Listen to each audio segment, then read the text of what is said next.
So ito na yung counter na may sorter.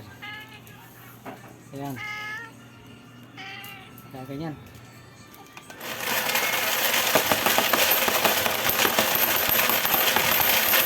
Sorter.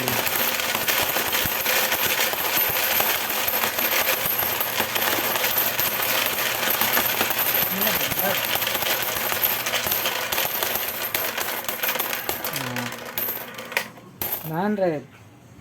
So, pag gagamitin mo ng sorter, long press, yun, lalabas ang short. May nalaglag dito isa.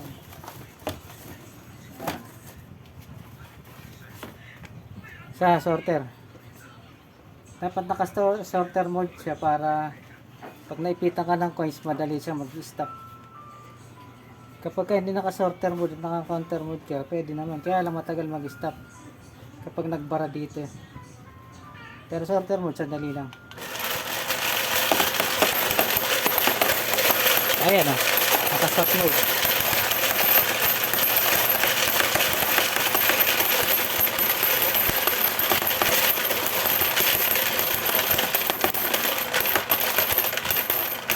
Pero ito lang ang ikot niya. Yan natin yan ah. So pag naka-sorter mode ko na yan, so in case na magbara dito yung barya, yan, ayan, automatic na mamatay agad siya. Kaya lang nawala namang barya ko. Okay na.